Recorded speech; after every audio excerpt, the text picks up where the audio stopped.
नमस्कार दोस्तों, मैं दिव्यांशी और एक बार फिर हाजिर हूँ एसबीटी न्यूज की खास खबरों के साथ। पेश है आज 4 अक्टूबर 2025 शनिवार शाम 7:15 बजे राजस्थान की बड़ी खबरें। राजस्थान में नकली नोटों का जाल अब गहराई तक फैल चुका है। राष्ट्रीय अपराध ब्यूरो की 2023 की रिपोर्ट के मुताबिक नकली नोटों के मामलों में राजस्थान देश भर में दूसरे स्थान पर पहुंच गया है। बीते एक साल में प्रदेश से 38,087 नकली नोट जब्त हुए हैं, जिनकी कीमत करीबन 1.9 करोड़ रुपए आंकी गई है। सबसे ज्यादा नकली नोट 100 और 500 के मूल्य वर्ग में मिलते हैं।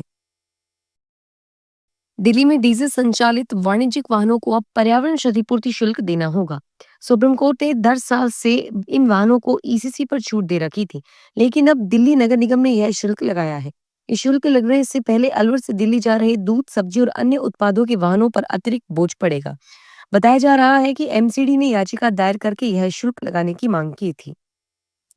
कांग्रेस ने कहा है कि भारतीय जनता पार्टी का स्वभाव है कि अपने कुशासन, भ्रष्टाचार और अलोकतांत्रिक चरित्र को छुपाने के लिए वह दूसरों को दोषी ठहराती है। इसलिए लोकसभा में विपक्ष के नेता राहुल गांधी पर उनके सवाल उठाने का कोई अर्थ नहीं है।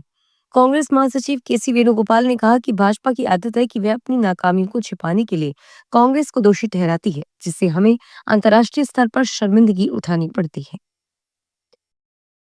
राजस्थान में वाहनों की फिटनेस अगले साल से केवल ऑटोमेटेड टेस्टिंग स्टेशन के जरिए ही हो सकेगी। परिवहन विभाग ने ऑटोमेटेड टेस्टिंग स्टेशन को मान्यता देने के लिए उन्हें प्री रजिस्ट्रेशन सर्टिफिकेट देना शुरू कर दिया है। अब तक 6 आवेदकों को पीआरसी की जारी की जा चुकी है। राज्य में जल्द ही 50 से अधिक एटीएस खुल सकेंगे। राजस्थान में वाहनों की फिटनेस अब तय मानकों के अनुरूप ही होगी। परिवहन विभाग राज्य में नए ऑटोमेटेड टेस्टिंग स्टेशन यानी एटीएस की स्थापना करने जा रहा है। बिहार में होने वाले विधानसभा चुनाव और कुछ राज्यों के उपचुनाव को लेकर चुनाव आयोग ने बड़ा फैसला लिया है। आयोग ने निष्पक्ष और शांतिपूर्ण चुनाव सुनिश्चित करने के लिए पूरे देश से कुल 425 अधिकारियों को केंद्रीय पर्यवेक्षक नियुक्त किया है। इनमें से 18 अधिकारी राजस्थान से चुने हैं, जिनमें 15 आईएएस और 3 आईपीएस हैं। ऑब्जर्वर्स को निर्देश दिए गए हैं कि वे संबंधित क्षेत्रों में जाकर चुनावी कानूनों और नियमों का पालन सुनिश्चित करें और साथ ही उन्हें मतदाताओं से फीडबैक लेकर चुनाव आयोग की रिपोर्ट करने को कहा गया है। राजस्थान के बांधों से जुड़ी अपडेट सामने आई है। प्रदेश के बांधों में कुल भराव क्षमता का 90.35% पानी आ गया है। पिछले 24 घंटों में 2 और बांध लबालब हुए हैं। जयपुर संभाग के बांधों में कुल भराव क्षमता का 85% पानी, भरतपुर के बांधों में कुल भराव क्षमता का 56%, जोधपुर के बांधों में 80% पानी आ गया है। अजमेर में एनएसयूआई की ओर से शनिवार को प्रदर्शन किया गया। कार्यकर्ता रैली निकालकर कलेक्ट्रेट पहुंचे और मुख्यमंत्री शर्मा का पुतला जलाया। इस दौरान कलेक्टर को राज्यपाल के नाम ज्ञापन देकर एनएसयूआई प्रदेश अध्यक्ष और कार्यकर्ताओं को रिहा करने की मांग की है। अध्यक्ष अंकित धारू ने बताया कि एनएसयूआई के प्रदेश अध्यक्ष विनोद जाखड़ सहित अन्य कार्यकर्ताओं को अधिक समय से पुलिस ने हिरासत में रखा है। किसान महापंचायत के राष्ट्रीय अध्यक्ष रामपाल जाट के नेतृत्व में 6 अक्टूबर को जयपुर में होने वाली बड़ी अन्नदाता हुंकार रैली स्थगित हो गई। इसे रामपाल जाट के नेतृत्व में किसान नेताओं की जयपुर में संबंधित उच्च अधिकारियों के साथ हुई बैठक में सहमति के बाद स्थगित किया गया। सरकार की ओर से आए अधिकारियों ने किसानों की मांगों पर पॉजिटिव रिस्पॉन्स दिया है और उसके बाद रामपाल जाट ने अग्रिम तिथि तक यह अन्नदाता हुंकार रैली स्थगित करने की सहमति दी। इस दौरान जाट ने कहा कि जल्द ही इन किसान हितों को लेकर रखी गई मांगों को सरकार नहीं मानेगी तो फिर जयपुर में किसान बड़ा आंदोलन करेंगे। देश के अलग अलग गौरव स्थलों पर पानी जाने वाली भारत गौरव टूरिस्ट ट्रेन आज उदयपुर से रवाना हुई। आईआरसीटीसी की ओर से चलाई जा रही यह ट्रेन 12 दिनों में 15 से ज्यादा तीर्थ स्थानों पर यात्रियों को दर्शन करवाएगी। यात्रा का पहला पड़ाव 4 अक्टूबर को जगन्नाथपुरी में दर्शन शुरू होगा। इस ट्रेन में यात्रा पर जाने वाले पैसेंजर्स काफी उत्साहित हैं। उनको छोड़ने के लिए परिजनों ने फूलमाला पहनाकर उनका स्वागत किया। इस मौके पर ट्रेन को भी विशेष रूप से सजाया गया था। पश्चिमी राजस्थान के धोरों में अब बांस की खेती भी हो सकेगी। इसके लिए बीकानेर में कृषि महाविद्यालय में बांस की 15 प्रजातियों की खेती कर का प्रयोग किया गया, जिसमें 3 प्रजातियां किसानों के लिए काफी फायदेमंद साबित हुई। ये तीनों किस्म के बांस काफी अच्छी ग्रोथ देखी गई है। पिछले साल महाविद्यालय में बांस पर प्रयोग शुरू हुआ, जो अब करीब 1 साल से अधिक समय में इस ऊंचाई पर 14 फीट तक पहुंच चुकी है।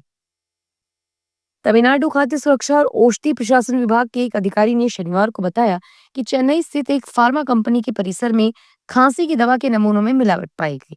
अधिकारी ने कहा कि विभाग ने कंपनी से स्पष्टीकरण मांगा है और उन्हें संयंत्र में उत्पाद तत्काल रोकने का निर्देश दिया है। इससे पहले तमिलनाडु सरकार ने कोल्ड ड्रिंक ब्रांड की खांसी की दवा की बिक्री पर प्रतिबंध लगा दिया था और बाजार से इसके सभी स्टॉक हटाने के निर्देश दिए थे। राजस्थान की बांसवाड़ा जिले की पुलिस की साइबर सोल टीम ने एक सराहनीय अभियान चलाते हुए जिले में गुम हुए 116 मोबाइल फोन बरामद किए हैं। पुलिस ने इस मोबाइलों को असली मालिकों को लुटाया, जिनकी कीमत लगभग 30 लाख रुपए बताई जा रही है। एएसपी सुधीर जोशी ने शनिवार को पुलिस लाइन में आयोजित कार्यक्रम में बताया कि बरामद किए गए मोबाइल 2021 के बाद के हैं। उन्होंने कहा कि यह अभियान पुलिस मुख्यालय के निर्देश पर शुरू किया था, जिसका उद्देश्य आम लोगों की खोई हुई संपत्ति को वापस दिलवाना है। जयपुर में विनायका थाना पुलिस ने कुख्यात भू माफिया को गिरफ्तार किया, जिस पर 5,000 रुपए का इनाम घोषित था। आरोपी जमवा रामगढ़ गृह निर्माण सहकारी समिति जयपुर का अध्यक्ष भी है। गिरफ्तार किए गए भू माफिया महेंद्र सिंह की वेस्ट जिला पुलिस को काफी समय से तलाश थी। विनायका थाने की स्पेशल टीम के महेंद्र और जुगल ने कई दिनों तक भेष बदलकर आरोपी के बारे में जानकारी जुटाई, जिसके बाद उसे गिरफ्तार किया गया। बॉलीवुड एक्टर फरहान अख्तर और उनकी मां हनी ईरानी के साथ धोखाधड़ी हुई। उन्हीं के घर में काम कर रहे ड्राइवर ने बिना जानकारी के एक्टर के कार्ड का इस्तेमाल किया और पैसों की घपलेबाजी की। पुलिस मामला दर्ज करके ड्राइवर से पूछताछ कर रही है। पुलिस ने बताया कि एक्टर की मां मैनेजर दिया भाटिया ने शिकायत दर्ज कराई। मैनेजर ने बताया कि ड्राइवर और पंप कर्मचारी ने मिलकर पैसों की घपलेबाजी की और अब तक 12 लाख की धोखाधड़ी की।